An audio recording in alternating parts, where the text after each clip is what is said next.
The reality is, if you want to achieve something great in your life, you've got to be willing to accept who you really are right now. You've got to know exactly what you're good at and what you're not. And the reason that the truth is going to piss you off is it's going to hurt. It's going to hurt to acknowledge that you're not yet who you want to be. It's going to hurt to know that you're not yet capable of the things that you want to be capable of. And it's really going to hurt to know that the things that people say behind your back, the things that they say to hurt you, that they're actually true, that they're right. They have a point. You aren't good at that thing. You aren't as good as you could be. You did embarrass yourself. You have fallen down. All of those things are almost certainly true. But when you can look at those things, when you can stare nakedly at your inadequacies, when you can really stop and not protect yourself with ego, but protect yourself by knowing that you're going to learn from where you failed. You're going to learn from the places you've fallen down. You're going to learn your inadequacies so that you can build something new, so that you can move from that place into a place of purpose, into a place of skill set where you can dominate the field because you've built those skills. But if you don't first acknowledge that you need to build them, you can never begin the process in earnest. And as Michio Kaku says, all great ideas come from a picture. You've got to know what you want. You've got to know what that thing is that you're building towards. You've got to know exactly who you're trying to become. And once you have that crystal clear vision of who you want to be, it is far easier to acknowledge who you really are. So you've got to start with that picture. You've got to accept the reality, pain and all.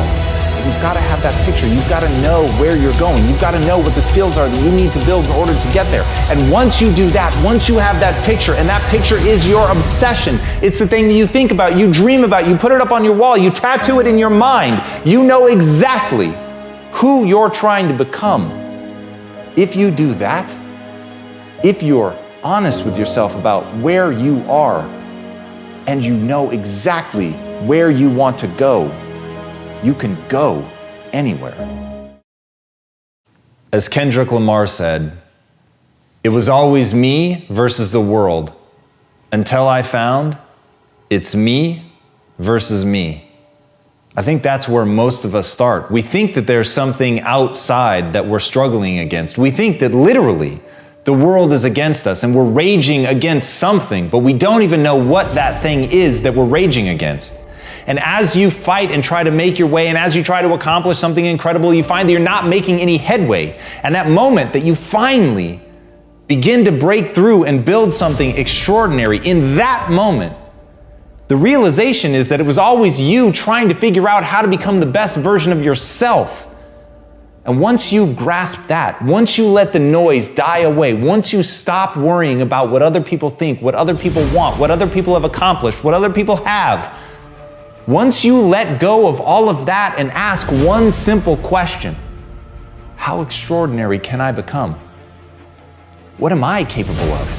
What are my limits? How far can I push myself in this time that I have on this earth? Exactly how much of my potential can I wring out of myself? And by that, I don't mean something mystical. By that, I mean, how much can I become capable of? How far can I push myself? What can I build? How can I change this world? But all by doing one simple thing, pushing myself to get better every day. And as Napoleon Hill said, strength and growth come only through continuous effort and struggle. So the irony is, when you let go of trying to please the world, when you let go of trying to change the world, when you stop trying to move mountains, you will realize that a far harder struggle awaits you. And that struggle is becoming something new. That struggle is becoming something different. That struggle is recentering yourself, finding out who you are, building yourself piece by piece until finally you realize what it takes to actually become a better version of yourself. You realize that it takes nothing less than your everything, your total commitment, every bit of focus that you have, a willingness to break yourself down so that you can build yourself back up. But if you're willing to put in that effort, if you're willing to transform, if you're willing to change and fight and struggle, you will be rewarded with growth. You'll be rewarded with improvement. You'll be rewarded with the ability to close your eyes, imagine a world, and then open your eyes and make that world come true.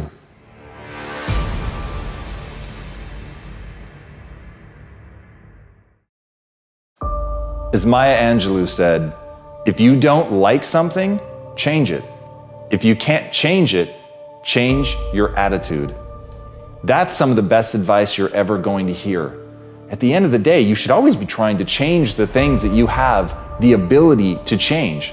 There are inevitably going to be things that you can't change, but you're never helpless. You're never a victim. In that moment, you still have the unbelievable ability to choose to look at it in a new way, to choose to reframe it. And in that reframing, you change everything. You don't just change your own neurochemistry. You're not just changing the way that you feel. You're actually changing the way that you're going to approach the problem. Something that was moments before, something that seemed impossible, something that was breaking your will to continue to fight, with a change in attitude becomes something completely different. And as Hans Selye said, adopting the right attitude can turn a negative stress into a positive one. And that game of mental jujitsu is what it's about. That game of flipping something on its head, of turning something around, of seeing it in a new way so that you can act in a new way, is how you make forward progress. And understanding that, understanding the need to take control of your perceptions, understanding your need to change your perspective, that's how you begin to get ahead. Once you understand that your perspective is a choice, it is not objective truth. Burn that into your mind. It is not objective truth. The world that you see around you is simply the perspective through which you see it. All of life is a funhouse mirror. And when you acknowledge that, when you understand that you're looking at a distorted view of the way the world is, you realize that you can adopt a different distortion. You can adopt a distortion that allows you to see things more clearly, that allow you to see things in a way that empower you. And that should always be the first step, is figuring out not what is, not what you can change, but instead understanding what you need to change it to. And understanding that that change comes from inside you. It isn't a manifestation that you have to make in the outside world first. It's a change you have to make inside yourself. It is a shift of perspective. It is simply stepping to the side of what you're used to and how you're used to seeing things, and understanding that in reframing things, you take that negative and turn it into something that builds you up. But you've got to choose. You've got to decide. You've got to believe that you can do it. But once you believe that you can see things in any way that you need to reach your goals, your life will change forever, because you'll actually reach your goals.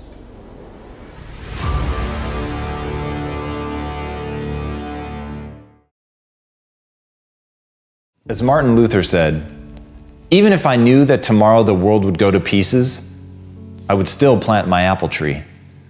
Some things you build whether you can control the outcome or not. Sometimes it's the process that is the thing that's meant to be enjoyed. It's the process that you're meant to invest in.